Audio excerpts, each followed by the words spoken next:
पापा आओ छोले भटूरे खाने चले। छोले भटूरे इतने सुबह सुबह? हाँ छोले भटूरे नुक्कड़ पर मिलते हैं ना 11 बजे तक, बहुत टेस्टी होते हैं पापा। तो चलो भाई, देर किस बात की है? अरे अकेले अकेले कहाँ जा रहे हो आप लोग? छोले भटूरे खाने जा रहे हैं भैया, आप भी चलो ना। चलो फिर। अरे सुने जरा मेरा 1 मिनट, तुम तीनों बाहर कहाँ जा रहे हो इस टाइम? अरे हम तो एक एक करके बोलो। बाहर शायद कोई एक्सीडेंट हो गया है, वही देखने जा रहे हैं। मैंने तो कोई आवाज नहीं सुनी। नहीं वो पड़ोसी ने आवाज दी थी। पड़ोसी तो सुबह 6 बजे ही काम पर निकल जाते हैं और अभी 7 बज रहा है। सुने तुम सच सच बताओ, ये बाप बेटे तो 1 नंबर के झूठ है। वो छोले भटूरे खाने जा रहे हैं अम्मा। इतना सुनना था और गंगा चिल्ला पड़ी। क्या छोले भटूरे?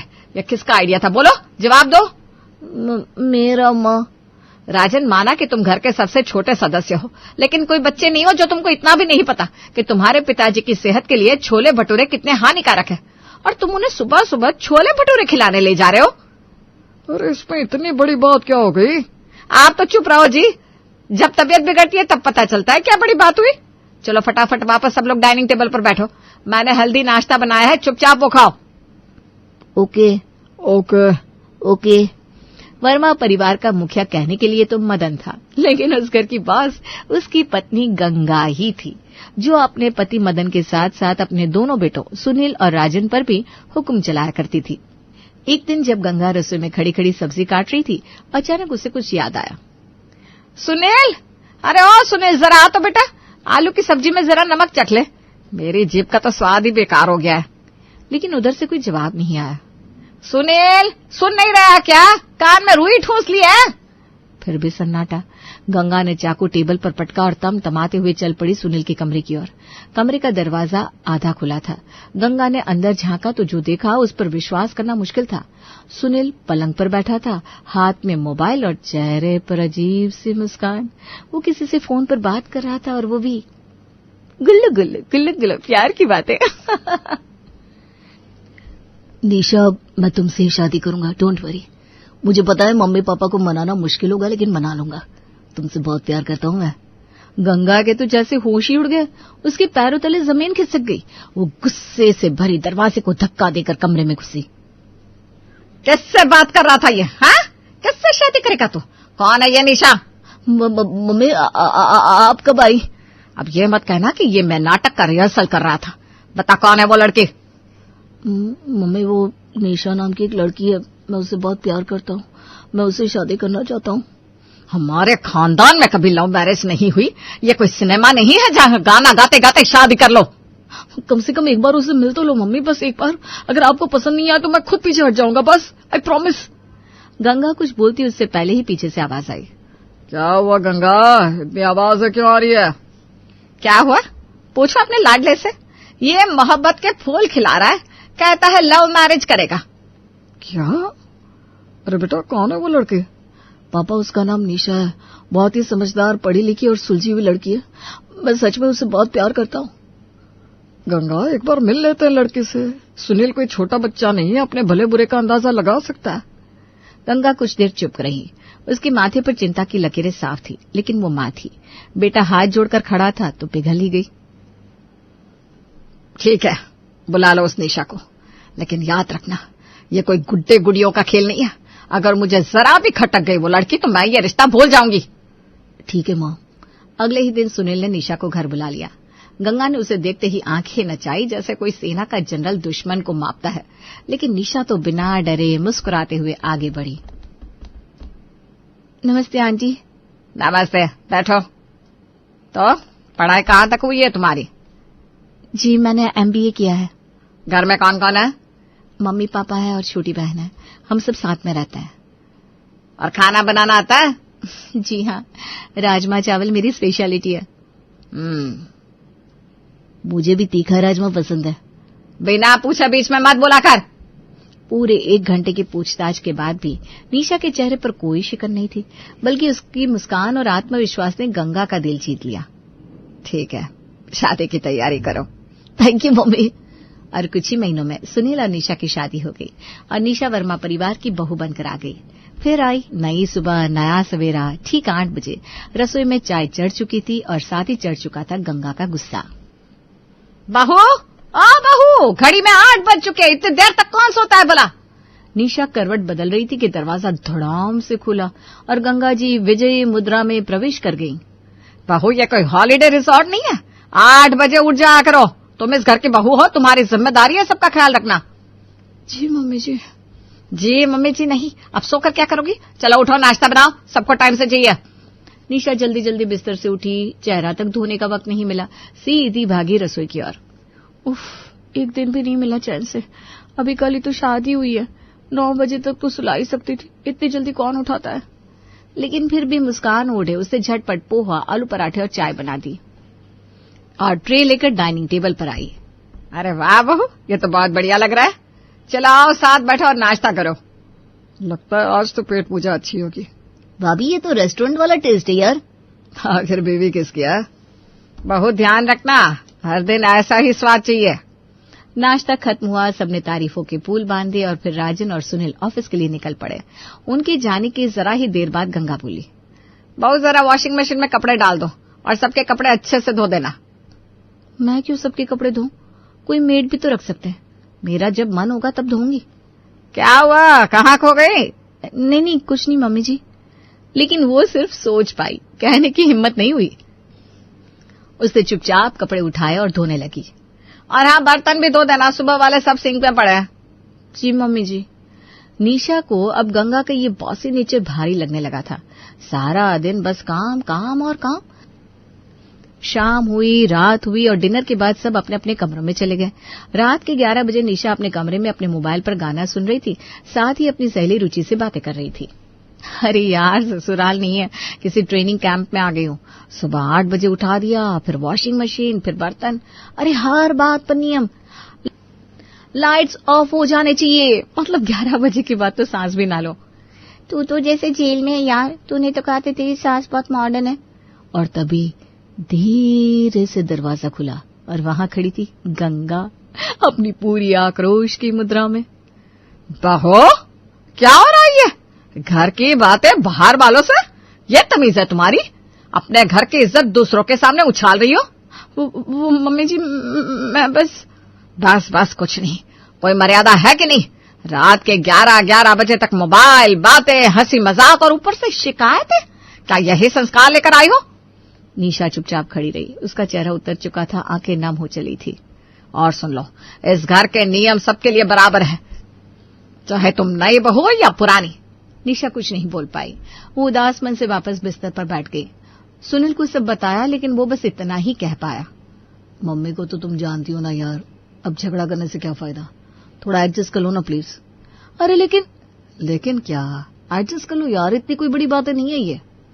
निशा की आंखों से चुपचाप एक आंसू बह गया, पर उसने कुछ नहीं कहा। इस घर में उसे बहू तो बना लिया गया था, लेकिन अपनापन देना शायद अभी बाकी था। पता नहीं मेरी सास कब तक मेरा जीना हराम करेंगी। हे भगवान, कुछ कर। एक सुकून भरी सुबह थी। निशा किचन में खड़ी होकर चाय चढ़ा रही थी और सोच रही थी कि आज शायद दिन थोड़ा बेहतर होगा। तभी अचानक, बहू कहाँ मर गई? गंगा की आवाज सुनते ही निशा के हाथ से चम्मच गिरा और उसका दिल धक धक करने लगा। वो दौड़ती हुई ड्राइंग रूम में पहुंची, जैसे कोई ऐलाने जंग होने वाला हो। क्या हुआ मम्मी जी, सब ठीक है ना? मैं जरा अपने मायके जा रही हूँ, 1 हफ्ते बाद लौटूंगी। ये सुनते ही निशा तो जैसे खिल उठी। उसकी आंखों से सितारे चमकने लगे, होठों पर हंसी का पटाखा फूटा और वो खुद को रोक नहीं पाई। क्या बात है, यानी मतलब वाह मम्मी जी। वो खुशी से उछल पड़ी, जैसे कोई गुलाम आजाद हो गया हो। इतना भी क्या खुश हो रही हो? मैं मर थोड़ी रही हूँ, बस मायके जा रही हूँ। नहीं मम्मी जी, मेरा वो मतलब नहीं था, मैं तो बस यूं ही। इतने में पूरा परिवार जमा हो गया। मदन, सुनील और राजन सब आ पहुंचे। गंगा ने सबको अपने जाने की सूचना दी।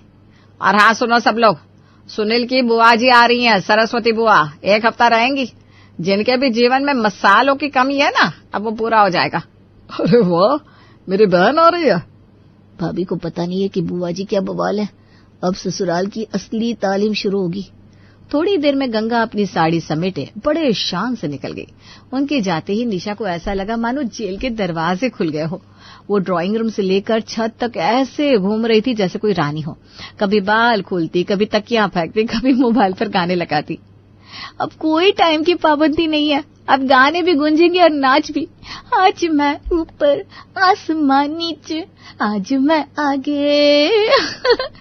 लेकिन तभी दरवाजा चर्र से खुला। एक भारी, सख्त और कड़क आवाज के साथ घर में प्रवेश हुआ सरस्वती बुआ जी का। उनके हाथ में एक बड़ा सा बैग था, आंखों में एक्सरे वाली नजर और चेहरे पर ऐसा रौब कि दीवारें तक सीधी खड़ी हो जाए। हेलो बुआ जी, कैसे हैं आप? बुआ नहीं, बुआ सास। और मैं ये हेलो हाय नहीं करती, नमस्ते कहो पूरे आदर से। निशा ने फटाफट दोनों हाथ जोड़े। नमस्ते बुआ सास। बस ऐसे ही? पहली बार मिल रही हो, कम से कम पैर तो छुओ। निशा ने झुककर पैर छुए। सरस्वती ने उसकी पीठ पर जोर से थाप दी। जीती रहो। अब जरा पल्लू सिर पर रखो बहू। बहू ऐसे खुले बाल और खुला सिर लेकर घर में नहीं घूमती। इतने में मदन, सुनील और राजन भी वहां पहुंच गए। सुनील और राजन ने बुआ जी के पैर छुए, लेकिन उनके चेहरों पर डर साफ झलक रहा था। चलो अब सब बैठो, और बहू जरा राजमा चावल बना दो। सुना है वो तुम्हारी स्पेशलिटी है। आज घर की रसोई में तुम्हारा पहला इम्तिहान होगा। जी ठीक है। निशा ने चुपचाप रसोई का रुख किया। उसने मेहनत से राजमा चावल बनाए, पर खाने के बाद भी बुआ जी ने एक शब्द तक तारीफ नहीं की। राजमा तो ठीक ही है, पर चावल थोड़े नरम होने चाहिए थे। और हाँ, लहसुन थोड़ी कम डाली होती तो ज्यादा अच्छा स्वाद आता। आगे से ध्यान रखूंगी। शाम ढली, रात बीती और अगली सुबह निशा के कमरे के दरवाजे पर जोर का ठक-ठक हुआ। बहू 6 बज गए हैं। बहुओं को तो सूरज से पहले उठना चाहिए। निशा की आंखों से नींद उड़ गई। वो हड़बड़ाकर उठी। हे भगवान, मम्मी जी तो 8 बजे उठाती थी, ये तो सुबह 6 बजे ही पीटी करवा लेंगी। उठी कि नहीं बहू? जल्दी उठ। जी उठ गई हूँ, आ रही हूँ। वो बाहर निकली और पूजा की थाली सजाने लगी। तभी बहू पहले नहा कर आओ। बिना नहाए पूजा करोगी? कितना पाप चढ़ेगा। तुम में कुछ समझ है कि नहीं? निशा चुपचाप बाथरूम में घुसी, नहाई, फिर पूजा की, फिर नाश्ता बनाने में जुट गई। लेकिन इस बार भी ठीक है, पर थोड़ा घी ज्यादा होना चाहिए था। अरे वो सही तो है। अरे चुप रह जो रुके गुलाम। तुझे कुछ पता भी है खाने पकाने के बारे में? बाकी सब ऑफिस निकल गए। अब घर में सिर्फ 2 आत्माएं थी, निशा और तूफान यानी सरस्वती बुआ। चलो बहू, कुछ गंदे कपड़े पड़े हैं, जरा धो लो। जी बुआ सास, मैं अभी वॉशिंग मशीन लगा देती हूँ। Washing machine? आजकल की बहुएं तो हाथ से काम करना ही भूल गई है। मशीन में कपड़े डालकर नखरे दिखाना आता है, पर रगड़ना नहीं आता। अपने कपड़ों का जो करना है करो, पर मेरे और मेरे भाई के कपड़े जरा भी खराब हुए तो समझ लेना, चुपचाप हाथ से धो। चलो। निशा के तो जैसे पैरों के नीचे से जमीन खिसक गई। उसे लगा जैसे उसे छोटी जेल से निकालकर बड़ी जेल में डाल दिया गया हो। ये तो मेरी सास से 10 नहीं 100 कदम आगे है। अब क्या मिक्सचर भी पैर से घुमाकर चलवाएंगी मुझसे? सारा दिन निशा ऐसे काम करती रही जैसे कोई रोबोट। फिर रात हुई, 8 बजे डिनर निपट गया। 9 बजे तक पूरा घर खाना खाकर अपने अपने कमरों में आराम से बैठ चुका था। अब तो मेरा फ्री टाइम शुरू। थोड़ा गाना सुनूंगी, थोड़े गप्पे मारूंगी रुचि से। उसने रुचि को कॉल करी और सब बताने लगी। तेरी बुआ सास तो सुपर वुमन निकली रे। और यार, मम्मी जी से तो फिर भी डील हो जाता था, ये तो बवाल मचा देती है हर बात पर। और अब सुन, आज कह रही थी। और तभी सरस्वती बुआ की आवाज गरजी। बहुएं 9 बजे के बाद नहीं हंसती। जाप कर, नहीं तो सो जा, और ये मोबाइल रख दे, नहीं तो सुबह आंख नहीं खुलेगी। निशा की हंसी सूख गई। उसने फौरन कॉल काट दी और बिस्तर में दुबक कर सो गई। लेकिन अगली सुबह उसने रुचि को फिर कॉल लगाया। रुचि, मेरी तो बर्बादी हो गई यार। ये बुआ सास तो मम्मी जैसे भी 2 कदम आगे निकली। अरे तो फिर सीधा सीधा बोल दे बुआ सास को, आप मेरी सास नहीं हो। अरे नहीं, वो तो सीधे आंधी है। अगर मैंने कुछ कहा तो पूरा घर उल्टा कर देंगी। चुप रहना ही बेहतर है। लेकिन ईश्वर की लीला देखिए, निशा जो बातें कर रही थी वो सरस्वती बुआ दरवाजे पर खड़ी सुन रही थी। अगले ही पल सरस्वती बुआ कमरे में घुस गई। निशा की आंखें फटी की फटी रह गई। मोबाइल हाथ से छूटा और जमीन पर गिर पड़ा धड़ाम। तो अब मेरी ही बुराई हो रही है, जैसे मैं कोई राक्षसी हूँ। बाहर वालों को घर की बातें बता रही हो। निशा की सांसें अटक गई। लेकिन उसे लगा अब बस डांट पड़ेगी और मामला ठंडा हो जाएगा। लेकिन बुआ जी तो सास प्लस पुलिस प्लस जज तीनों का रोल निभाने को तैयार थी। उन्होंने पूरे घर को इकट्ठा कर लिया। भाई साहब देखो कैसी बहू लाई है आपने। मैं तो अपनी सेवा देने आई थी और यहाँ तो मेरी पीठ में ही छुरा घूम पा जा रहा है। मेरी बुराई कर रही है, मेरी हंसी उड़ाई जा रही है। निशा तुमने ऐसा क्यों किया? नहीं पापा जी, मैंने किसी की बुराई नहीं की, बस थोड़ा मन हल्का कर रही थी। बस बहाने मत बनाओ। भाई साहब आप ही कुछ करो, इस घर में इज्जत बची रहे, उससे पहले मैं चली जाऊं। ठीक है, तुम ही बताओ क्या सजा दी जाए बहू को? मोबाइल छीन लो 24 घंटे के लिए। आजकल की बहुएं अगर मोबाइल से दूर रहेंगी ना तो ही सुधरेंगी। निशा के चेहरे से जैसे सारा खून निकल गया। मोबाइल उसका एकमात्र सहारा था, वो भी छिन गया। क्या करूं? मोबाइल गया तो मेरा मनोरंजन, आराम सब खत्म हो जाएगा। पूरा दिन मोबाइल के बिना ऐसे बीता जैसे बरसात के बिना सावन। काम पर काम, फिर चुप्पी, फिर सन्नाटा। उसे अब अपनी सास गंगा की याद आने लगी थी। आखिरकार 24 घंटे बाद उसे जैसे ही मोबाइल वापस मिला, सबसे पहला कॉल गंगा को गया। मम्मी जी प्लीज वापस आ जाइए, मुझे आपकी बहुत याद आ रही है। क्या बात है बहू, तुझे तो मुझसे ही शिकायत थी ना, अब इतनी जल्दी मेरा नाम क्यों ले रही है? मम्मी जी मैं समझ गई हूँ, आप जो करती थी वो जरूरी था, लेकिन बुआ जी तो जैसे ड्रैकुला है। इसीलिए तो मैं गई थी ताकि तुझे फर्क समझ में आए। सास और बुआ सास में क्या अंतर होता है। कुछ ही घंटों में गंगा वापस आ गई। निशा ने मुस्कुराते हुए उनका स्वागत किया। आप समझ में आया, मेरी थोड़ी सख्ती में भी मिठास थी। हाँ मम्मी जी, अब से मैं आपकी हर बात मानूंगी, बस बुआ जी को वापसी टिकट पकड़ा दीजिए। सरस्वती बुआ भारी मन से विदा हुई और साथ में अपना मसाला बॉक्स भी ले गई। अब घर में फिर से शांति थी। मोबाइल बज रहा था, हंसी गूंज रही थी और निशा की आंखों में गंगा के लिए सम्मान था। यूं तो भारत में दहेज लेना एक अभिशाप है, पर जनाब महंगे तोहफों की आड़ में ये अभिशाप तो हिंदुस्तान की लगभग हर शादी में देखने को मिलता है। लड़की वालों द्वारा लड़के वालों को भले ही कितने भी पैसे, कपड़े और गहने दे दिया जाए, पर हिंदुस्तान की सासों को ना तो दहेज का मोह खत्म होता है और ना ही बहुओं को ताना मारने का सिलसिला। ऐसी ही कुछ कहानी है धनोरा गांव की रामदेवी की, जो यूं तो मरघट जाने की तैयारी में थी, पर इसके बावजूद उनका सोने का मोह कभी खत्म नहीं होता। धनोरा गांव के किनारे बसे एक पुराने लेकिन आलीशान मकान में रामदेवी अपनी 3 पीढ़ियों से चली आ रही परंपराओं और नियमों के साथ अपनी सास की भूमिका निभा रही थी। उनके बड़े बेटे राघव की हाल ही में शादी हुई थी।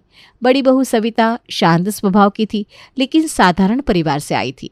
शादी में सविता के मायके से दिए गए दहेज में बहुत से सोने के गहने भी थे, पर उतने नहीं जितना कि सास रामदेवी ने उम्मीद लगा रखी थी, और ये बात उन्हें अंदर ही अंदर खल रही थी। अभी सविता की शादी के 7 ही दिन बीते थे, उसके हाथों की मेहंदी भी नहीं छूटी थी कि एक सुबह रामदेवी ने सविता पर जोरदार तंज कसा। अच्छे, इतने कड़वे चाय? सविता, तुम्हें चाय की पत्ती का अंदाजा भी नहीं है क्या? तुम्हारे मायके वाले कुछ तो अच्छा भेजते, न सोना ठीक से दिया, न ढंग की बेटी दी, चाय तक नहीं बनानी आती तुम्हें। तुम्हारी माँ ने तुम्हें घर के काम तक ना सिखाए। माँ जी मैं सीख जाऊंगी, आप मुझसे जैसा कहेंगी वैसा ही करूंगी। क्या सीख जाओगी? मेरे राघव के तो करम ही फूट गए। अजय सुनते हो राघव के पापा, आपकी लाडली बहू को चाय बनानी तक नहीं आती। मेरी सत्संग वाली सहेली जानकी की बहू 50 तोला तो सोना लेकर आई और खाना ऐसा बना दे, आहा, उंगलियां तक चट कर जाओ। और यह महारानी, अरे तो क्या हुआ, चाय की पत्ती ही तो ज्यादा हुई, कोई सल्फाज तो पिला नहीं दिया तुम्हें जो इतना भड़क रही हो? आप तो यही चाहते हैं ना कि मैं मर जाऊं? अरे भाई मैं ऐसा क्यों चाहूंगा भाग्यवान, वैसे भी हर चाहने वाली चीज मिलती कहाँ है। मैं कहती हूँ चुप बैठेंगे आप? अरे मैं तो जब से तुम्हें ब्याह कर लाया तब से चुप ही हूँ। माँ जी आप शांत हो जाइए, मैं आपके लिए दोबारा चाय बनाकर लाती हूँ। कोई जरूरत नहीं है, भर गया पेट मेरा। बढ़िया ही दोबारा बनाकर लाती हूँ, फ्री का है ना सब, जो लाना था वो तो मायके से लाई नहीं, आई बड़ी। रामदेवी को सविता की विनम्रता भी पसंद नहीं आई। उसके मन में तो बस एक ही बात थी, वो था 50 तोला सोना, जो कि उन्हें नहीं मिला था। अब रामदेवी हर दिन कोई ना कोई बहाना ढूंढकर सविता को ताना मारने से पीछे नहीं हटती थी। बेचारी सविता चुपचाप सब सुनती सहती रहती। इसी बीच कुछ ही दिनों में सविता के ससुर श्री नंद किशोर जी ने अपने छोटे बेटे माधव की शादी तय कर दी, वो भी बहुत अमीर घर से। खुशी के मारे रामदेवी के मुंह में तो सोने के लड्डू फूट रहे थे, क्योंकि इस बार उन्हें पूरी उम्मीद थी कि 50 तोला सोना जरूर आएगा। आखिरकार कुछ महीने बाद राघव के छोटे भाई माधव की शादी का समय आ गया। इस बार दुल्हन पूजा एक अमीर घराने से आई थी। शादी में सोने के भारी भरकम गहने और कीमती सामान देखकर रामदेवी का चेहरा खिल उठा। हालांकि ये सोना 50 तोले से बस कुछ कम था, पर रामदेवी ने तो उसका भी जुगाड़ निकाल लिया था। छोटी बहू जितना सोना लेकर आई है, ये 40 तोला तो होगा ही। अब बचा 10 तोला। ये तो मैं सविता महारानी से ही मंगवाऊंगी। मुफ्त की रोटी तोड़ रही है महारानी। रामदेवी पर तो 50 तोले सोने का भूत सवार हो चुका था। उसे कैसे भी अब 50 तोला सोना चाहिए था। तभी उसने सामने से सविता को आते हुए देखा तो तुरंत मौके पर चौका मारते हुए कहा, देखो तो पूजा बहू के मायके वाले कितने शौकीन हैं। बहू के लिए सोना ही नहीं, हर चीज पर ध्यान दिया है। उन्होंने सविता की ओर तिरछी नजर डालते हुए कहा। पूजा तेज तर्रार स्वभाव की थी। उसने पहली नजर में ही समझ लिया कि घर में सविता पर किस तरह का दबाव डाला जा रहा है, और सास ने सविता से ये बात क्यों कही। वैसे सविता ने कभी भी पूजा से सास की शिकायत नहीं की थी, लेकिन पूजा के सामने सच छिपा भी नहीं रहा। धीरे धीरे दिन बीतते गए। पूजा ने देखा कि सासू माँ सविता को बार बार ताने मारती रहती है, और एक दिन तो हद ही हो गई। सुन सविता, 10 दिन बाद मकर संक्रांति का त्योहार है। त्योहार पर अपने मायके जा रही है ना, तो अपने मायके वालों से कहना कि तुझे कुछ गहने और पैसों के साथ भेजे। तू ही देख, तेरी देवरानी कितना सोना लेकर आई है, और एक तू है। तुझे यहाँ ऐश करने का मौका मिल रहा है, तो थोड़ा योगदान तो तुझे भी देना चाहिए ना। माँ जी, घर में भगवान का दिया सब कुछ है। मैं मेरे मायके वालों पर बोझ कैसे डालूं? आप तो उनकी स्थिति जानती हैं। अरे बहू, तुझे यहाँ रखा ही ये कम एहसान है क्या? मैं जो कह रही हूँ वही कर, वरना तुझे तेरे मायके हमेशा के लिए भेज दूंगी। हाँ। सास की बात सुनकर बेचारी सविता सिसक सिसक कर रोने लगी। वहीं दूसरे कमरे के दरवाजे के पास खड़ी सविता की देवरानी पूजा ये सारा नजारा देख रही थी। ओह, तो ये माजरा है। बेचारी सविता दीदी को इतना दुखी कर दिया, अब तो मुझे ही कुछ करना पड़ेगा। ये सोचकर पूजा झट से सविता के पास जा पहुंची और उसके आंसुओं को पोंछते हुए बोली, इन आंसुओं को बचा कर रखिए सविता दीदी। अब से आपकी आंखों में एक भी आंसू नहीं आना चाहिए। सविता बहुत शांत और समझदार थी। उसने सोचा कि अगर वो माँ को शिकायत करेगी तो घर में रिश्ते बिगड़ जाएंगे। उसने बात संभालते हुए पूजा से कहा, अरे नहीं, ऐसा कुछ भी नहीं है जैसा तुम सोच रही हो। माँ जी तुम मुझे बस आने वाले त्योहार के बारे में बता रही थी। दीदी, मुझसे कुछ भी छिपाने की जरूरत नहीं है। मैंने आप दोनों की सारी बातें सुन ली है, और मैंने इस समस्या का समाधान भी सोच लिया है। तुमने क्या सोच लिया है? कैसा समाधान पूजा? सासू माँ के सिर से सोने का भूत उतारने का समाधान। अब आप देखती जाओ आगे आगे होता है क्या। पूजा ने सोचा अगर वो सास को सीधा जवाब देगी तो सास का लालच और बढ़ जाएगा, इसलिए उसने एक योजना बनाई और अपनी योजना को सच का रूप देने के लिए अपनी कुछ सहेलियों को भी उसमें शामिल कर लिया। उसने सविता के कान में कुछ फुसफुसाकर कहा, अरे पूजा, ये सब क्या कर रही हो? ये सब मुझसे नहीं हो सकता। मैं माँ जी से झूठ नहीं बोल सकती। दीदी, मैं आपकी बात समझती हूँ। मैं भी माँ जी से यूँ कोई झूठ बोलना नहीं चाहती, पर उनके सिर से ये 50 तोले सोने का भूत उतारने के लिए इसके अलावा और कोई चारा नहीं है। सविता को समझा बुझाकर पूजा ने उसे भी अपनी योजना में शामिल कर लिया, और अब शुरू होता है योजना पर काम। पूजा सबसे पहले गांव में ही रहने वाली अपनी एक सहेली नंदिनी को फोन करती है और घबराई आवाज में बोलती है, हेलो नंदिनी, कैसी है? मैं तो ठीक हूँ, तू बता कैसी है तू, और इतनी घबराई आवाज में क्यों बोल रही है? अरे तुझे नहीं पता कि गांव में क्या खबर फैली है? खबर? कौन सी खबर? मुझे तो कुछ नहीं पता। अरे कहाँ रहती तू? पता है आज सुबह ही सल्ला का फोन आया था।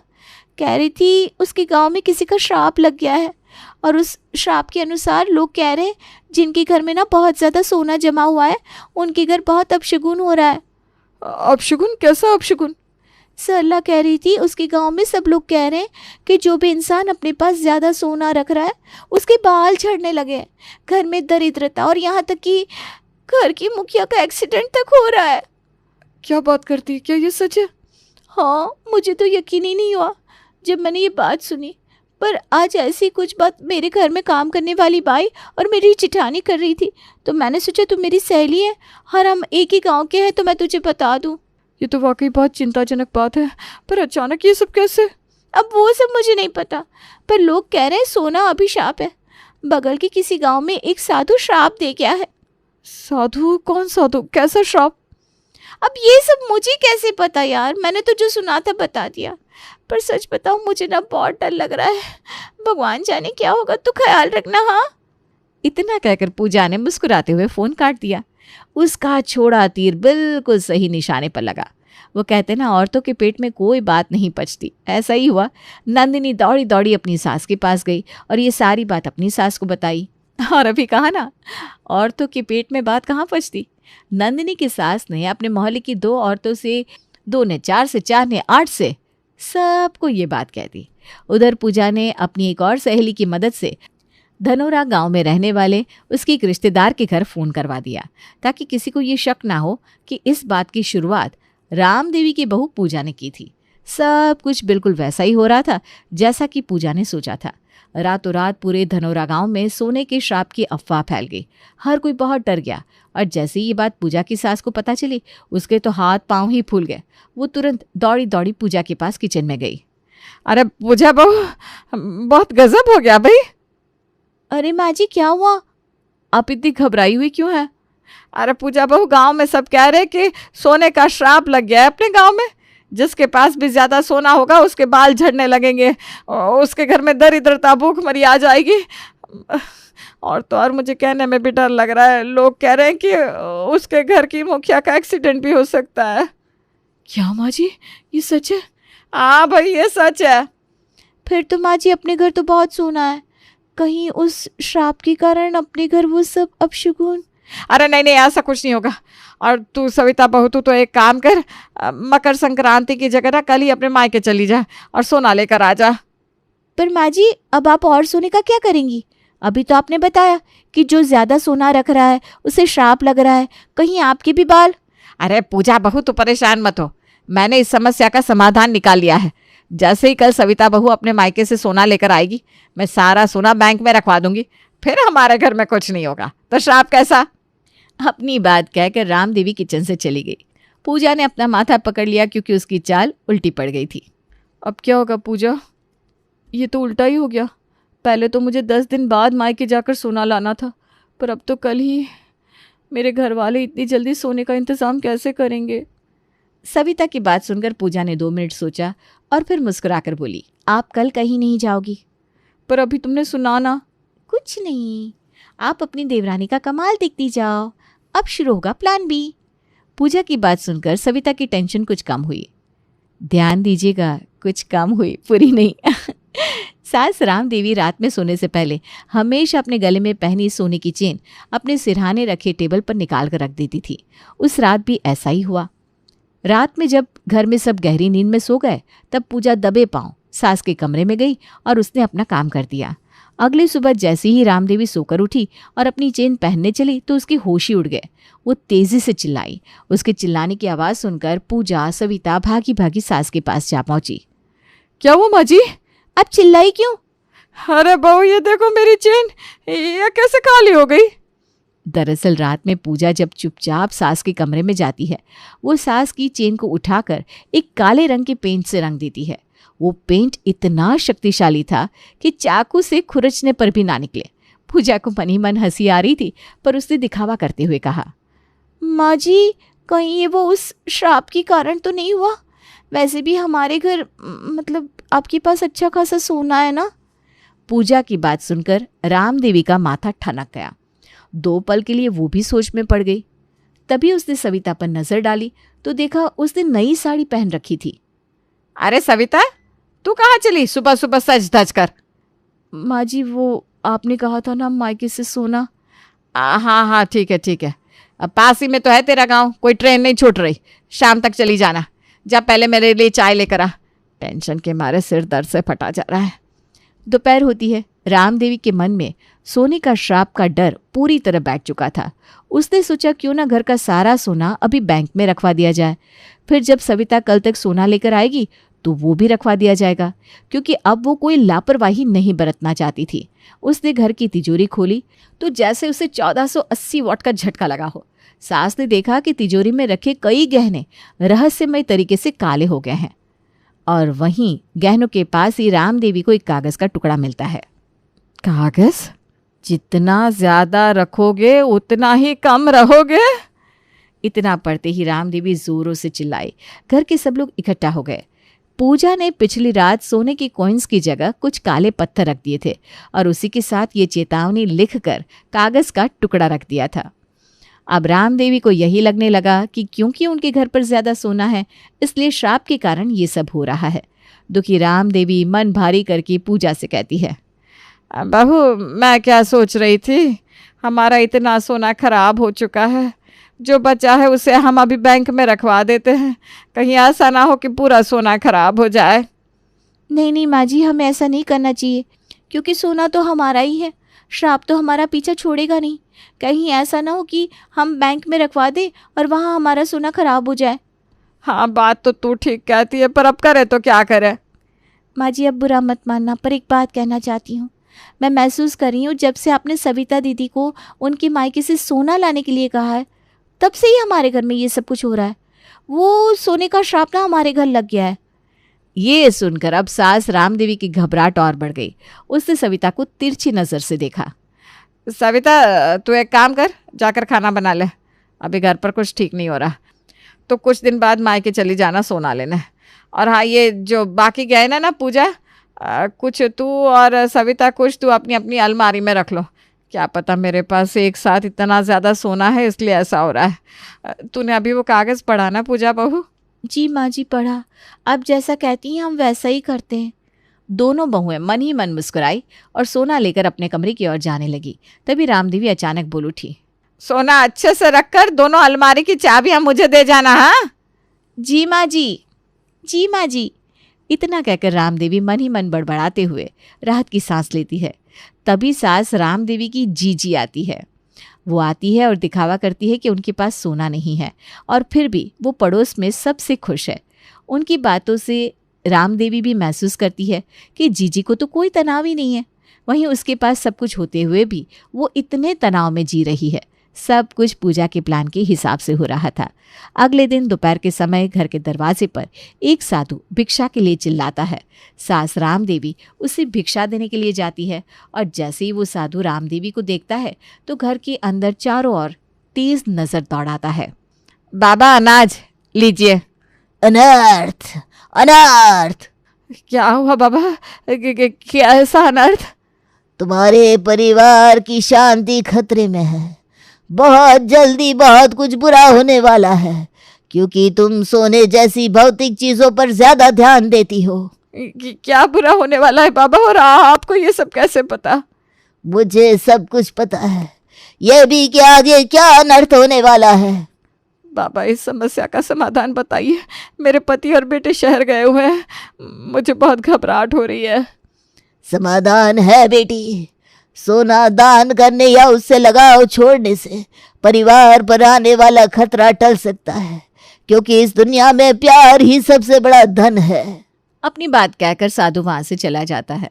ये साधु कोई और नहीं, पूजा का दोस्त था, जो कि नकली साधु बनकर आया था। पूजा अब अपना आखिरी दांव खेलती है और अगले ही दिन घर पर नए साल की एक छोटी सी पार्टी रखती है, जिसमें वो अपनी कई सहेलियां और सविता के घर वालों को बुलाती है। इस पार्टी में सब साधारण तरीके से आते हैं। कोई भी आभूषणों का दिखावा नहीं, कोई धन संपत्ति का प्रदर्शन नहीं, बस मजेदार खेल, साझा भोजन और मीठी यादें। सास रामदेवी ने पहली बार दिखावे की चिंता किए बिना आनंद आनंद आनंद लेना शुरू किया। सास रामदेवी को यह भी एहसास होता है कि असली सुख सोने में नहीं, परिवार के साथ प्यार से रहने और घर की शांति में है। सब मेहमानों के जाते ही रामदेवी बहुत भावुक हो जाती है और सविता से कहती है, सविता, मुझसे गलती हो गई। मैंने तुम्हारे साथ गलत व्यवहार किया। मैं समझ ही नहीं पाई कि घर की असली लक्ष्मी तुम दोनों बहुओं हो, ना कि तुम्हारा सोना। माँ जी, मुझे आपसे कभी शिकायत नहीं थी। मैं हमेशा आपकी सेवा करना चाहती थी, और आज भी। पूजा ने मुस्कुराकर रामदेवी को देखा। उसकी कोशिश रंग लाई थी। घर में रिश्तों की मिठास लौट आई थी। उसने हंसते हुए अपनी सास से कहा, माँ जी, माफ़ तो मुझे आप भी कर दीजिए। ये सारा कुछ सोने का काला होना ये सब मैंने किया ताकि आपको ये एहसास दिला सकूं कि घर की असली दौलत ये सोना चांदी नहीं बल्कि हमारे परिवार की खुशियाँ और एकता है। ये सुनकर सास राम देवी शुरू से अब तक सब सोचती है और हंसने लगती है। वो स्वीकार करती है कि सोने के प्रति उसके जुनून ने उसे तनाव और संघर्ष के अलावा और कुछ नहीं दिया। इस तरह सविता की सास को सबक मिल जाता है। वो अपनी दोनों बहुओं को गले से लगा लेती है और पूरा परिवार हंसी खुशी रहने लगता है। एक छोटे से शहर में एक मंजू नाम की लड़की अपने माता पिता के साथ रहती थी। वो बहुत ही अमीर घर से थी। मंजू 18 साल की हो चुकी थी। मंजू के माता पिता ने मंजू का रिश्ता बचपन में ही अपने दोस्त श्यामलाल के बेटे अनुज के साथ तय कर दिया था। उस समय अनुज के पिता भी एक बहुत बड़े बिजनेसमैन थे, लेकिन आज उनकी हालत एक मामूली आदमी के जैसी थी। एक दिन की बात है, मंजू के पिता मंजू की माँ से मंजू और अनुज की शादी की बात करते हैं। मैं सोच रहा हूँ क्यों ना मंजू और अनुज की शादी कर दी जाए। अब मंजू भी 18 वर्ष की हो चुकी है। बात तो आप सही कह रहे हैं, लेकिन मंजू रह पाएगी क्या उस घर में? मेरा मतलब वो यहाँ इतने लाड़ प्यार से पली बड़ी है, उसे हमने किसी चीज की कोई कमी नहीं होने दी। पर अनुज एक मामूली सी छोटी कंपनी में काम करता है। देखो मंजू की माँ, वो सब ठीक है, पर मंजू की शादी होगी तो अनुज के साथ ही। मैं आज ही अपने दोस्त श्यामलाल से अनुज और मंजू की शादी की बात करता हूँ। फिर मंजू के पिताजी अपने दोस्त श्यामलाल से अपनी बेटी और अनुज की शादी की बात करते हैं। भाई श्यामलाल, अब दोनों बच्चे बड़े हो चुके हैं, अब इनकी शादी कर देनी चाहिए। वो तो ठीक है, पर एक बार तुम अपनी बेटी से पूछ लेते कि उसे मेरा बेटा अनुज पसंद भी है या नहीं। अरे ऐसा हो ही नहीं सकता कि मंजू अनुज को पसंद ना करे। तो फिर रिश्ता पक्का समझे दोस्त। हाँ बिल्कुल। मंजू के पिता घर आकर खुशखबरी देते हैं। मंजू और अनुज की अगले महीने ही शादी तय कर दी है। इस शादी से मंजू भी बहुत खुश थी। उसे क्या पता था कि वो एक बहुत बड़े अमीर घर की बहू नहीं बल्कि एक मामूली से घर में बहू बनकर जा रही है। उसे ये नहीं पता था कि अनुज एक छोटी सी कंपनी में काम करता है। और फिर वो दिन भी आ जाता है जिस दिन मंजू और अनुज की शादी होती है। मंजू दुल्हन बनकर अनुज के घर आती है और अनुज की माँ आरती की थाली से मंजू का स्वागत करती है। आओ बहू, तुम्हारा स्वागत है। मंजू अनुज का घर देखकर हैरान रह जाती है। इतना छोटा सा घर, इतने छोटे से घर में मैं कैसे रहूंगी? फिर अनुज की माँ मंजू को उसके कमरे में ले जाती है। बहू, ये तुम्हारा और अनुज का कमरा है, आराम से रहो यहाँ बेटा। आराम से मैं यहाँ क्या खाक रहूंगी? कितनी गर्मी है यहाँ। अरे कोई एसी तो चला दो। बहू, हमारे घर में एसी तो नहीं है, कूलर है, कूलर से काम चला लो ना बेटा। ये पिताजी ने भी कहा भीख मांगो के यहाँ मेरी शादी कर दी। मंजू जैसे तैसे पूरी रात निकालती है और अगली सुबह अनुज की माँ मंजू से पहली रसोई बनाने के लिए कहती है। माँ जी, आप ये कैसी बात कर रही हैं? मैं और रसोई? अंजू की माँ कुछ नहीं कहती और खुद रसोई में खाना बनाने चली जाती है। जब खाना बनकर तैयार हो जाता है तो सबको खाना परोसती है।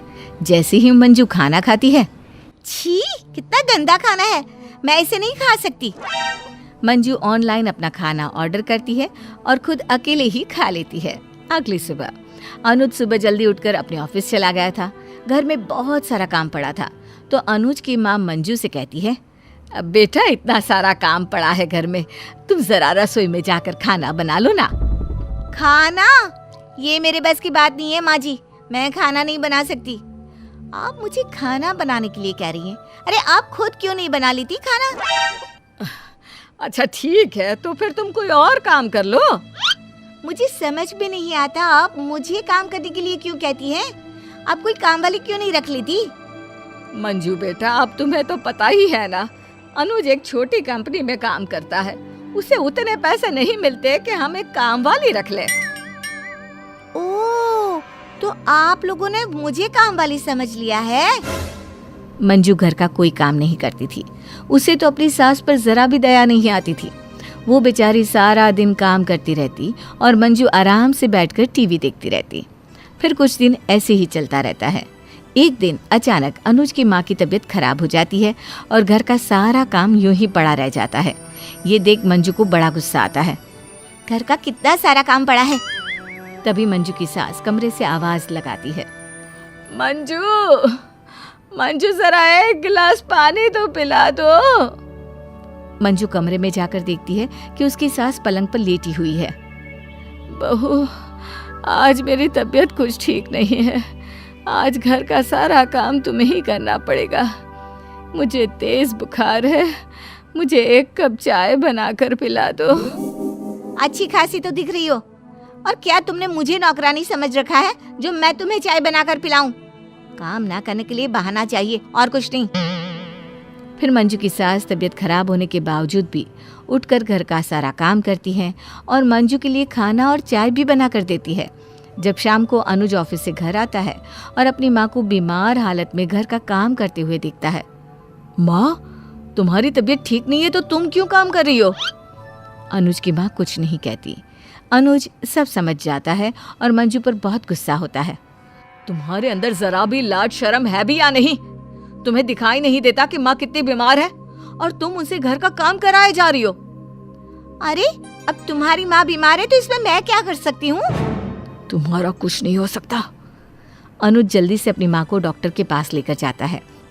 डॉक्टर अनुज की माँ को दवाई देता है और उन्हें आराम करने के लिए कहता है। अनुज अपनी माँ को घर ले आता है। माँ, आज से आपको घर का कोई काम करने की जरूरत नहीं है। आप सिर्फ आराम करेंगी और कुछ नहीं। वो मंजू से कहता है, अगर मेरी माँ से तुमने कोई भी काम करवाया और मेरी माँ को कुछ भी हुआ तो मैं तुम्हें छोड़ूंगा नहीं। मंजू को ना चाहते हुए भी घर का सारा काम करना पड़ रहा था। फिर एक दिन अचानक मंजू की तबीयत खराब हो जाती है। अनुज की माँ देखती है कि मंजू को बहुत तेज बुखार है। मंजू, तुम्हें तो बहुत तेज बुखार है, मैं अभी डॉक्टर के पास ले जाती हूँ। मंजू अपनी सास की बात सुनकर हैरान रह जाती है। वो मन में सोचने लगती है, मैंने अपनी सास के साथ इतना सब किया, फिर भी मेरी सास मुझे डॉक्टर के पास लेकर जाना चाहती है। मंजू की सास मंजू को डॉक्टर के पास ले जाकर उसे दवाई दिलाकर लाती है और उसे आराम करने के लिए कहती है। बहू, तुम आराम करो, अगर किसी चीज की जरूरत पड़े तो मुझे आवाज लगा देना। मंजू देखती है कि उसकी सास उसकी बहुत सेवा कर रही है। वो उसे पलंग से उठने तक नहीं देती थी, यहाँ तक कि उसे खाना भी अपने हाथों से खिलाती थी। उसके बाल भी मंजू की सास खुद बनाती, उसे जरा सी भी तकलीफ नहीं होने देती। ये सब देख मंजू की आंखों में आंसू छलकने लगते हैं। माँ जी, मुझे माफ कर दो, मुझसे बहुत बड़ी भूल हो गई। मैंने आपके साथ बहुत गलत किया। मैंने कभी आपको माँ नहीं समझा, पर आपने मुझे हमेशा बेटी ही समझा। मुझसे बहुत बड़ी गलती हो गई जो मैंने इस उम्र में आपसे इतना काम करवाया। मंजू को अपनी गलती का एहसास हो चुका था। उसकी सास मंजू को माफ कर देती है और उसे अपने गले लगा लेती है। बहू, अगर सुबह का भूला शाम को घर आ जाए तो उसे भूला नहीं कहते। माँ जी, आपने मुझे माफ कर दिया ना? हाँ बेटा। और फिर मंजू अपने ससुराल में हंसी खुशी रहने लगती है। एक आम सुबह अलार्म की घंटी बजती ही प्रीति और सुमित हड़बड़ाकर बिस्तर से उठते हैं और जल्दी जल्दी अपनी नित्य क्रियाओं में लग जाते हैं। प्रीति फौरन शावर लेकर आती है और सर पर टॉवल बांधे किचन में नाश्ता तैयार करने चली जाती है। जल्दी जल्दी नाश्ता तैयार करती हूँ, फिर ऑफिस भी तो निकलना है। इतने में प्रीति का फ़ोन बजता है। प्रीति एक हाथ से आटा गूंथती जाती है और दूसरे से फ़ोन रिसीव करती है। इतने सवेरे सवेरे तुम्हारे बेटों को लड़ने की फुर्सत कैसे मिल जाती है मम्मी? अरे तुझे कैसे पता चला बेटा? जरूर इसका अव्या ने बताया होगा। इधर की उधर, उधर की इधर, यही करना तो जानती है ये। गलत जवाब। मुझे भाभी ने कुछ नहीं बताया मम्मी। जिस हिसाब से आपने फ़ोन किया है समझ में आ रहा है कि कोई ना कोई बात रही होगी। अरे वही तो बेटा, काश तेरे जैसे समझदार मेरे ये कुपूत बेटे और मेरी बहुएं होती। सुबह उठते ही कलेश चालू, एक दूसरे का चेहरा नहीं देखना चाहते दोनों। ऊपर से बच्चे ऐसे बिगड़ गए हैं कि क्या बताऊं, जबान दराजी करते हैं मुझसे। सुनाते सुनाते अपनी माँ को सुनाने लगे हैं। अरे भाई सुनाएंगे ही ना, परवरिश ही ऐसी दोगे तो यही होगा। बच्चों के सामने तुम मुझे उल्टा जवाब दोगी तो बच्चे क्या ही सीखेंगे। वैसे हुआ क्या है मम्मी? अरे वही रोज का नाश्ता बनाने में ज्यादा मेहनत मेरी बीवी क्यों करे? हमारे तो कमरे की एसी खराब है, मेरी बीवी की नींद पूरी नहीं होती, तुम दुकान में भी घपला कर रहे होंगे, बस यही सब। और करो बच्चे, वो तो हम 3 हैं, 10-12 होते तो इस कलयुग में महाभारत होते देर नहीं लगती मम्मी। अच्छा इनकी छोड़, ये तो कुत्ते बिल्लियों की तरह लड़ते ही रहेंगे। तू बता, तूने कब सोचा है मुझे नानी बनाने का? बहुत अच्छे मम्मी, बच्चे पैदा कर लिया तुमने, क्या मिला तुम्हें? बच्चे तो तुम्हारी बहुओं ने भी किए थे जो उनसे ज़बान दराजी करते हैं, फिर भी मुझे बच्चा करने को कह रही हो। अरे सारे बच्चे एक से नहीं होते ना बेटा, हो सकता है तेरा बच्चा अच्छा निकल जाए, उसे मैं संस्कार दूंगी। अब आज ही तू देख ले, तेरे पापा तो नहीं रहे, अगर मैंने बच्चे पैदा नहीं किए होते तो तू अकेली भटक रही होती ना। कौन भाई भाभी के आने के बाद बहनों को पूछता है? मेरी बहनें भी अपनी अपनी ज़िंदगी में आगे बढ़ जाती, पर आज ये परिवार है, भले एक छत के नीचे होकर भी सब अलग है, पर आंखों के आगे आता जाता इंसान तो दिखता है ना बेटा। इस नौकरी के चक्कर में इस सुख से वंचित मत रह जाना। 31 की हूँ मम्मी मैं, 101 की नहीं हो गई हूँ कि वंचित रह जाऊंगी। क्या तुझे 31 लग गया? अरे क्या बताऊं बेटा, मैं ना बार बार भूल जाती हूँ, मुझे लगा तेरा 28 चल रहा है। अरे अब तो कर ले बेटा तू बच्चा, अस्पताल से आते ही मेरे गोद में रख देना उसे, और तू ना अपना बस्ता उठाकर चली जाना ऑफिस, बस। और हमेशा की तरह अपनी मम्मी की बात नज़रअंदाज कर प्रीति ऑफिस चली जाती है। लंच ब्रेक में प्रीति अपना फ़ोन उठाती है और देखती है कि फ़ोन पर उसकी मम्मी के 12 मिस कॉल्स हैं। हड़बड़ाकर प्रीति अपनी माँ को कॉल लगाती है। क्या हो गया मम्मी, सब ठीक है ना? क्या ठीक है बेटा, तेरे दोनों भाई तो दुकान गए हुए हैं, अब दोपहर में उन्हें कोई टिफ़िन तो पहुंचाएगा नहीं। मैं तो छत की सीढ़ी से उतरते वक्त गिर गई थी तो मेरे तो दोनों घुटने फूट पड़े हैं, वरना मैं ही चली जाती टिफ़िन लेकर। गलती हो गई कि छोटी बहू को टिफ़िन ले जाने को बोल दिया। बाप रे बाप, जो चढ़ी है मेरे सर पर बेटा, क्या बताऊं। एक काम करो मम्मी, आप ना घर पर आ जाओ, हम तो काम पर चले जाते हैं, घर खाली रहता है। अभी मैं फ़ोन रख रही हूँ, तुम घर पर मेरे पास रहने आ जाओ और उन लोगों को छोड़ दो लड़ने के लिए। देख बेटा, मुझे दुख में देखकर कैसे तेरा दिल भी दुखी हो गया, वैसे ही तेरी भी औलाद होगी ना तो बुढ़ापे में तुझे उसकी ज़रूरत होगी, उसका दिल भी तेरे लिए कुछ ना कुछ करता रहेगा। तूने हमेशा अपने माँ बाप की कदर की है तो तेरा बच्चा तुझे सुख ही देगा बेटा। और किसी भी दूसरी माँ की तरह ममता दिन में 100 बार प्रीति को बच्चा करने को कह देती और हार कर एक दिन प्रीति हाँ कर ही देती है। ये हुई ना बात बेटा, आजकल एक बार में बच्चा होता भी कहाँ है, ये इज्जा पिज्जा खा करना औरतें ना कमज़ोर हो गई है। हमारे ज़माने में तो प्रेगनेंसी में औरतें चक्की में आटा पीस लेती थी और ये बुलंद बच्चे पैदा होते थे। पर चल तू घबरा मत, तेरे पास 6-7 महीने हैं, कोशिश कर, बस भगवान की कृपा रहे। और भगवान की कृपा ऐसी होती है कि 1.5 महीने के बाद ही प्रीति को पता चलता है कि वो 15 दिन की प्रेग्नेंट है। और ये बात सुनते ही रोहन और रोनी भागकर अपनी दादी के पास आते हैं। इसका मतलब मेरा छोटा भाई या बहन आएगी दादी, उसे मैं अपने पास ही रखूंगा। हाँ बुआ, आपको टेंशन लेने की कोई ज़रूरत नहीं है, मैंने बहुत सारी बेबी सिटिंग वीडियोस देखी है, मैं बेबी को पाल दूंगा, आप यहाँ ही आ जाओ बुआ। हाँ हाँ मेरे शेर, बुआ बेबी को सबसे पहले आपके पास ही लाएगी, फिर आप ही संभालना उसे। जैसे ही प्रीति के भाइयों को पता चलता है कि वो मामा बनने वाले हैं, दोनों बड़े खुश हो जाते हैं। यहाँ तक कि प्रीति की भाभियाँ भी खुश हो जाती है। घर का माहौल ज़रा हल्का हो जाता है। इसी तरह 3-4 महीने निकल जाते हैं और फिर एक सुबह कुछ ऐसा होता है जो कभी ममता ने सोचा भी नहीं था। ममता की वो बहू जो एक दूसरे का चेहरा नहीं देखती थी और अपनी रसोई भी अलग रखती थी, आज आपस में एक दूसरे से बात करने की कोशिश कर रही थी। और सब ठीक है ना? कल रात को तेरे कमरे से खांसने की आवाज़ें आ रही थी। हाँ भाभी, वो क्या है ना, मौसम बदल रहा है तो तबीयत ख़राब हो ही जाती है। वही तो मैं सोच रही थी कि प्रीति तो माँ बनने वाली है, दिन भर उसे तो ऑफिस का काम रहता है, दामाद जी को भी समय नहीं है कि उसके लिए कुछ कर पाए, तो क्यों ना हम कुछ पौष्टिक बनाकर उसके घर भिजवा दे। हाँ ये तो बहुत अच्छा सोचा है भाभी आपने। एक काम करती हूँ, एक ऐप डाल लेती हूँ मैं। आजकल प्रेग्नेंट लेडीज़ को क्या खाना चाहिए क्या नहीं, उसकी सारी डिटेल्स ऐप से मिल जाते हैं। उसमें कोई अच्छी सी रेसिपी देकर कुछ बना लेते हैं और भिजवा देते हैं दीदी के यहाँ। अरे यहाँ मैंने 3 बच्चों को पाला, तुम दोनों की नॉर्मल डिलीवरी करवाई, तुम दोनों के बच्चे पाले, टट्टियाँ साफ की उनकी, और तुम लोग फ़ोन से पूछोगे कि क्या बनाना है, कैसे बनाना है। अरे चलो लिखो सामग्री, मैं बताती हूँ इस वक्त प्रीति के लिए क्या खाना अच्छा रहेगा। वो रसोई जो अब तक 2 हिस्सों में थी, प्रीति के आने वाले बच्चे के लिए एक होती दिख रही थी। और इसी तरह दिन निकलते जाते हैं और 8 महीने के बाद प्रीति की डिलीवरी का डेट आ जाता है और हॉस्पिटल से छुट्टी मिलती ही सुमित के साथ प्रीति ठीक अपनी माँ के घर आती है। लो मम्मी, अब संभालो इसे। आज ऑफिस नहीं जा रहा हूँ मैं, आज मेरा भांजा आया है, भांजा। अरे नैना जल्दी से आरती की थाली लेकर आओ। अभी आई जी। छोटे से नन्हे मेहमान को देखकर सभी के चेहरे खिल उठते हैं। जिस घर से हमेशा लड़ने की आवाज़ें आती थी, वहाँ सब एक दूसरे के गले लगकर उन्हें बधाई दे रहे थे। कॉन्ग्रेचुलेशंस भैया, आप मामा बन गए। अरे कॉन्ग्रेचुलेशंस। कॉन्ग्रेचुलेशन क्या होता है भाई? बस बधाई देकर इतनी बड़ी खुशी को निपटा देना है क्या? आज तो घर में बड़ी सी पार्टी होनी चाहिए। मुझे तो साड़ी चाहिए मम्मी जी। अरे सबको सब कुछ मिलेगा। अरे काव्या, इतनी खुशी की बात है, मम्मी का आशीर्वाद तो ले लो। और दोनों बहुएं एक साथ झुककर ममता के पैर छूती हैं। मेरे नाती के पैर तो बड़े शुभ है प्रीति।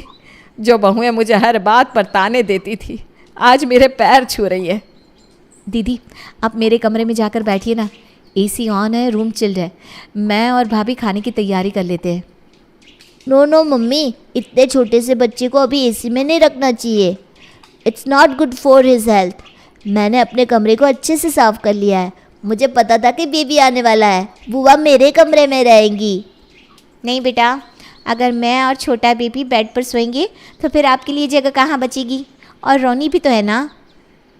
बेड के एक साइड ज़मीन पर रोहन सो जाएगा, दूसरी साइड मैं, ताकि अगर बेबी हाथ पैर मारता हुआ नीचे आ जाए तो नीचे बेड पर हम रहेंगे ना उसे बचाने के लिए।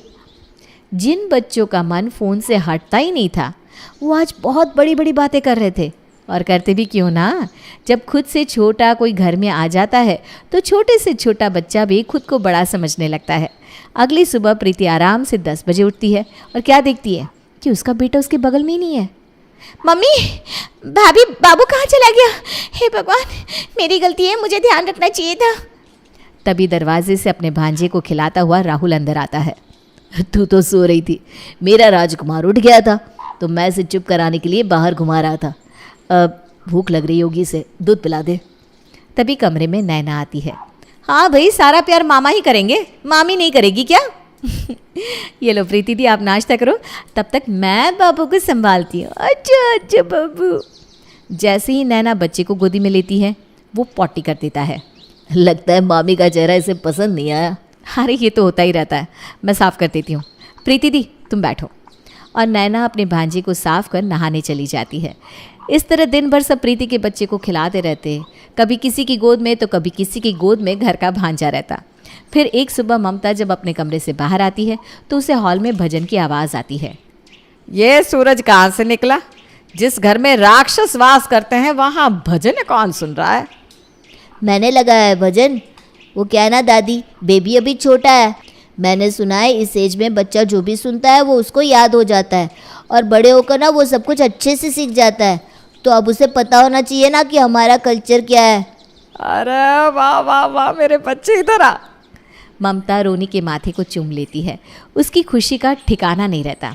तभी रोहन कहता है, रोनी को ही प्यार कर रही हो दादी? ये सब रोनी को मैंने ही तो बताया है। अब हम भी अच्छी अच्छी चीज़ करेंगे, नहीं तो बाबू किसे देखकर कॉपी करेगा। बच्चा तो अपने बड़ों से ही सीखता है ना, इसलिए हमने तो टाइम पर होमवर्क करना भी शुरू कर दिया, वरना बेबी सोचेगा कि भैया पढ़ाई में वीक है। इसी तरह 5 महीने निकल जाते हैं। जहाँ पहले एक घर के नीचे होकर भी कोई साथ नहीं बैठता था, वहाँ अब सभी एक साथ लंच, ब्रेकफास्ट और डिनर करने लगे थे। रात को सभी एक साथ बैठकर कॉमेडी शो देख रहे थे कि तभी प्रीति कहती है, 4 महीने हो गए मम्मी, अब मुझे काफ़ी बेटर लग रहा है। ऑफिस से कॉल्स भी आने लगे, मैं सोच रही हूँ कल से ऑफिस ज्वाइन कर लूँ। तो फिर बेबी कहाँ रहेगा? बेबी को यहाँ छोड़कर जाओ ना बुआ। हाँ बेटा, तू और दामाद तो ऑफिस चले जाएंगे, उस बीच बच्चा कहाँ रहेगा? उसे यहाँ छोड़कर चली जाना और घर जाते वक्त वापस ले जाना। और अगले दिन से प्रीति वापस अपने घर शिफ्ट हो जाती है। अब प्रीति हर सुबह अपने बच्चे को अपने मायके छोड़कर ऑफिस चली जाती और रात को ही लेने आती। एक शाम, चुप हो जा मेरे बेटे। अरे काव्या, ज़रा इसे संभालना, कभी सुसु, कभी पॉटी, कभी उल्टी। अब ये दूध नहीं पी रहा। मुझे तो बोलो ही मत भाभी, मेरा सर ना दर्द से फट रहा है। कुछ देर की बात है, अभी दीदी आएगी तो इसे ले जाएगी। अरे पर ये क्या बात हुई भला? इसके चक्कर में हम क्यों अपना रूटीन ख़राब करें? एक तो मुझे थायराइड है, शुगर है, डॉक्टर ने वज़न कम करने को बोला है, पर जब से प्रीति को बच्चा हुआ है जिम का मुंह तक नहीं देखा मैंने। कल तो मैं किसी तरह डॉक्टर के पास चेकअप करने जाऊंगी। पता नहीं मेरा शुगर कितना बढ़ गया होगा। हो सकता है भाभी आपका शुगर ठीक हो गया हो, क्योंकि मुझे तो जैसे आपको पता ही है नींद की दवाई खाकर सोने की आदत थी, पर आजकल तो काम करके इतना थक जाती हूँ कि बिस्तर पर पड़ती ही नींद आ जाती है। अगली सुबह उठते ही नैना डॉक्टर के पास चेकअप करवाने जाने के लिए तैयार होती है। तभी प्रीति अपने बच्चे को लेकर मायके आती है। अरे प्रीति, तू एक काम करना, आज छुट्टी ले ले। तुझे तो पता है कितनी बीमारियां हैं मुझे, ऊपर से रोहन को भी दिखना होता है, तो आज ना तू छुट्टी ले ही ले, मैं डॉक्टर के पास जा पाऊँ। ये कहकर नैना डॉक्टर के पास चली जाती है और सारा चेकअप करवाती है। मुझे कुछ हो तो नहीं जाएगा ना डॉक्टर? सब रिपोर्ट्स तो नॉर्मल है ना? आई एम सरप्राइज्ड कि ऐसा क्या कर रही हैं आप कि आपका शुगर, थायराइड सब कुछ बॉर्डर लाइन पर आ चुका है। एंड वेट काफ़ी लॉस कर लिया है आपने। 5 kg is a big number.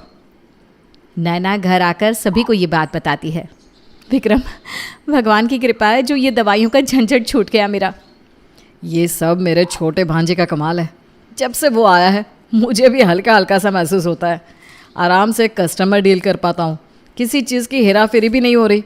हाँ, आपका भांजा, पर आप तो दिन भर दुकान में रहते हैं, दिन भर उसे संभालना तो मुझे पड़ता है ना।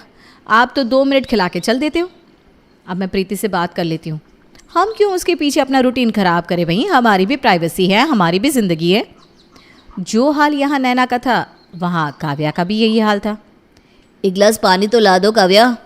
मुझे मत बोलो, मेरा सर ऐसे ही फट रहा है।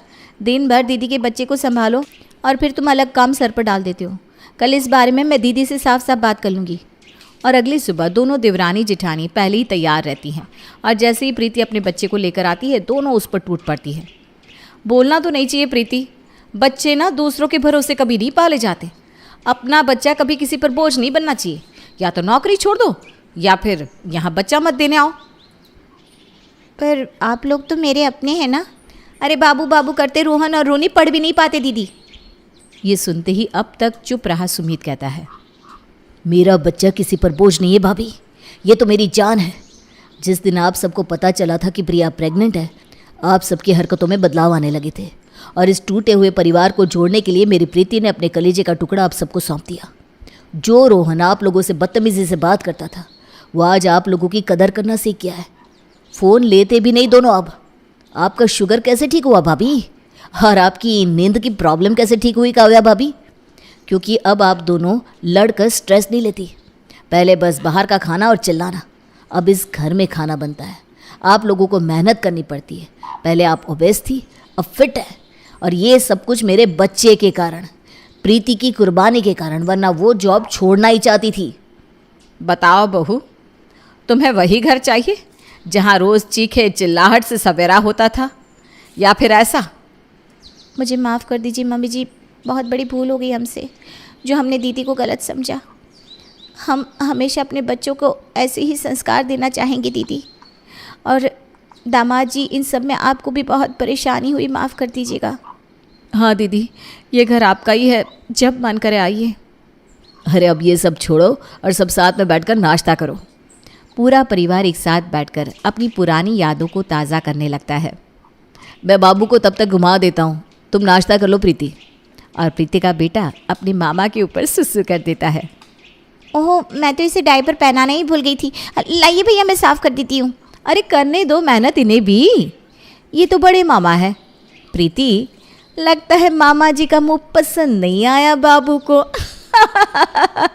नई बहू रक्षा की आज पहली रसोई है।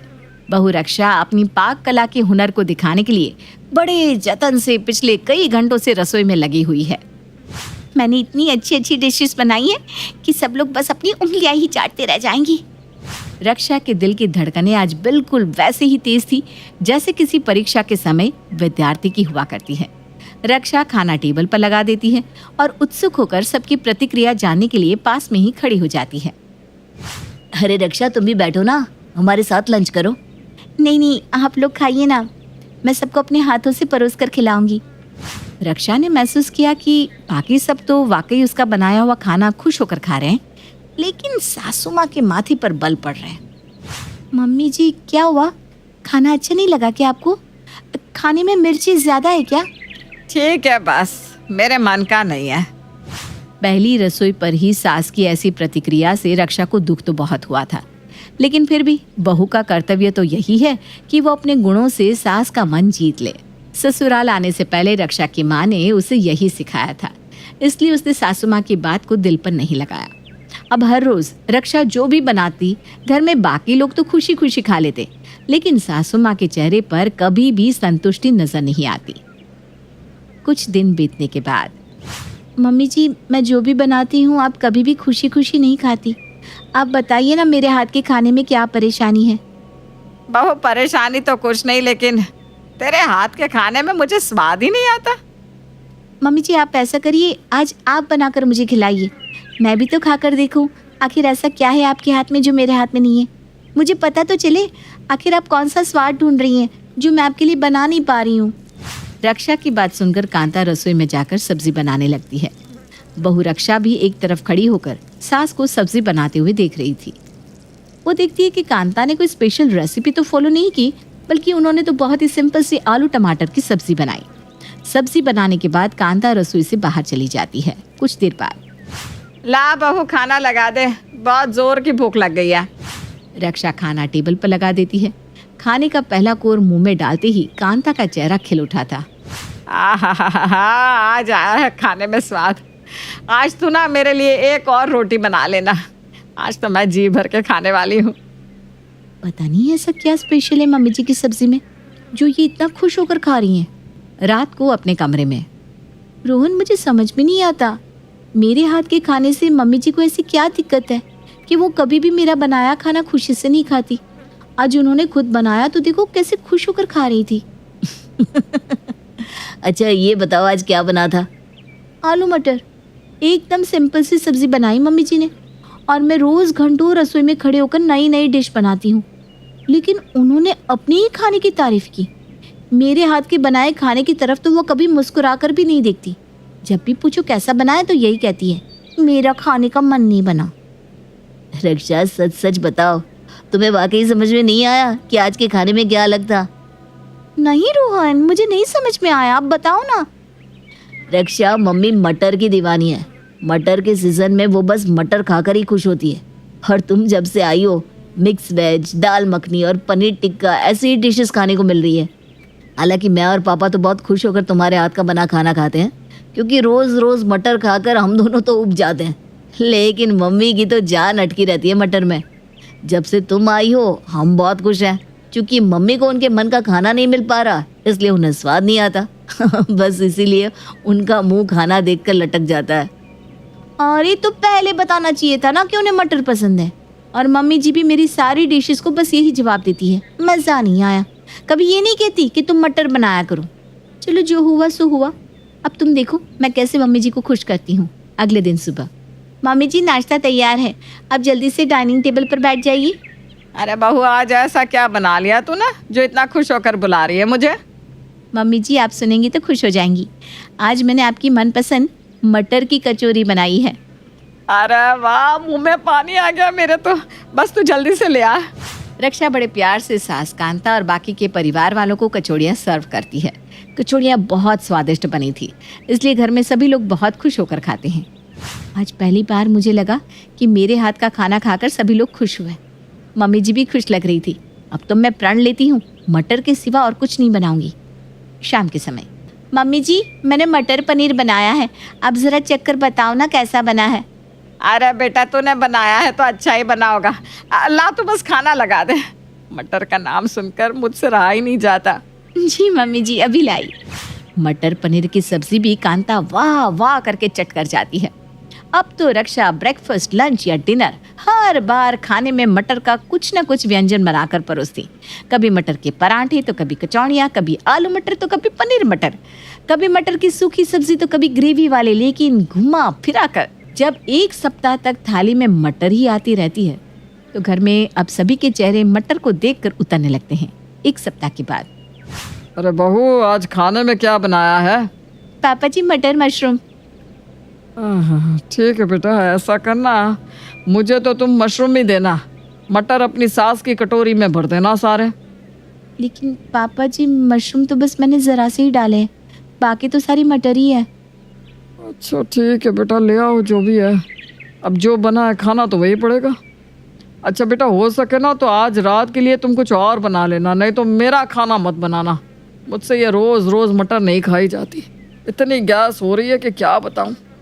पिछला मटर हजम हो नहीं पाता कि फिर से तुम मटर का खाना बना देती हो। ऐसा लगता है अब तो गैस का गोला बनकर किसी दिन मैं ही फट जाऊंगा। पापा जी आप ऐसी बातें क्यों कर रहे हैं? अच्छा ठीक है, शाम को मैं गोभी बना दूंगी, आप खुश? ठीक है बेटा, खुश रहो। शाम के समय, रक्षा बेटा, आज तो गोभी बनाई है ना तुमने? एक हफ्ते से भी ज्यादा हो गया मुझे इस घर में किसी सब्जी की शक्ल देखे हुए। लाओ बेटा, जल्दी से ले आओ। रक्षा ससुर जी को खाना परोसती है। हे भगवान, ये चल क्या रहा है हमारे घर में? मैंने कहा था अगर मटर बनाना तो मेरी रोटी मत बनाना, फिर भी तुमने मुझे खाने के लिए टेबल पर बिठा लिया।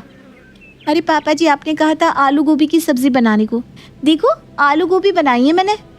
अच्छा ये आलू गोभी है, तो ये हरा हरा क्या है सब्जी? मैं मुझे बेवकूफ समझ रही हो? नहीं पापा जी, देखिए ना, आलू गोभी देखकर आप खुश होकर खा लीजिए और मटर देखकर सासू माँ खुशी खुशी खा लेंगी। बस समझो मेरी मेहनत सफल हो गई। अरे बेटा, अब मैं हाथ जोड़ रहा हूँ तुम्हारे आगे, अब भगवान के लिए मटर डालना बंद कर दो। और भाग्यवान क्या टुकुर टुकुर सुन रही हो बैठकर, कुछ बोलोगी या नहीं? हाँ बेटा, सबकी पसंद का भोजन बनाओ। कल ऐसा करना, कुछ अलग बना लेना, अब ये पूरी कचौड़ी मत बनाना। ठीक है मम्मी जी। अगली सुबह, क्या बनाया है भाई आज हमारी किचन क्वीन ने? आज तो कुछ अलग बनाया है ना? हाँ, आज मैंने बिल्कुल भी तला भुना नहीं बनाया। आज मैंने बनाया है सिंपल और स्वादिष्ट पोहा। चलो ये तुमने अच्छा किया, हल्का ही बना लिया। चलो जल्दी से लगा दो टेबल पर, मुझे लेट हो रहा है। रक्षा टेबल पर सबके लिए प्लेट में नाश्ता लगाती है। अरे श्रीमती जी, ये कौन सा पोहा बनाया है आपने? इसमें भी मटर डाल दी तुमने? देखो मटर का सीजन है और मटर तो हर खाने का स्वाद बढ़ाती है, इसलिए मैंने डाल दी। खाकर देखो तो कितना स्वादिष्ट बना है। अरे मुझे नहीं खाना ये मटर। ऐसा है तो जाओ बाहर जाकर खाना खा लो, ज्यादा हल्ला मत करो, जो बन गया मतलब बन गया। अरे मम्मी, कोई कितने मटर खाएगा? अब सास बहू लग रहा है कि पागल हो गई हो। रोहन बिना नाश्ता किए अपने ऑफिस के लिए निकल जाता है शाम के समय। अच्छा बहू, ऐसा करो आज मटर का कुछ ना बनाना, पापा जी भी गैस गैस चिल्ला रहे हैं 2 दिन से। तुम ऐसा करो, उनके लिए खिचड़ी बना दो और बाकी सबके लिए दाल। ठीक है मम्मी जी। रात को खाने के समय, बहू मेरा खाना मत लगाना, मुझे बस 1 गिलास दूध दे दो। पापा जी घबराइए नहीं, मैंने आपके लिए इतनी बढ़िया खिचड़ी बनाई है, खाकर आपकी तबीयत खुश हो जाएगी। भगवान भला करे तुम्हारा, जाओ लेकर आओ। खिचड़ी को देखकर ससुर जी अपना माथा पीट लेते हैं। अरे बेटा, ये क्या किया तुमने? खिचड़ी में मटर कौन डालता है? मटर से बचने को मैंने खिचड़ी बनवाई और तुमने उसमें भी मटर झोंक दी। अरे पापा, आप ऐसा करो, दाल रोटी खा लो, हमारे लिए दाल बनी है आज। देखिए तो कितनी खूबसूरत दाल बनाई है मैंने, खाइए कभी ऐसी दाल। रक्षा, दाल खूबसूरत नहीं पौष्टिक होनी चाहिए, और उसमें भी मटर डालकर तुमने इसके भी न्यूट्रिएंट खत्म कर दिए। पता नहीं किस मनहूस घड़ी में मैंने तुम्हें बताया कि मम्मी को मटर पसंद है। बेटा माफ कर दे हम सबको, आज के बाद मैं कभी नहीं कहूंगी कि मुझे मटर पसंद है। और तूने तो दाल खिचड़ी पूरी पराठा कुछ नहीं छोड़ा जिसमें मटर ना डाली हो। अरे बाबा, इतनी भी मटर नहीं खानी थी मुझे। क्या मम्मी जी, कल तो मैं मटर की खीर बनाने वाली थी, मैंने सोचा जब मटर की बाकी डिशेस बन सकती है तो स्वीट डिश क्यों नहीं। मटर की खीर? मैं घर छोड़कर जा रहा हूँ, अब मुझे चक्कर आ जाएगा। सास ससुर के बहुत समझाने पर आखिर में रक्षा बिना मटर का खाना बनाने को तैयार हो जाती है। अरे भाई, ये मसला तो किसी तरह हल हो गया, लेकिन कहीं आपके घर में भी तो कोई मटर लवर तो नहीं, और अगर है तो आप भी उन्हें सुधारने के लिए ये ट्रिक ट्राई कर सकते हैं।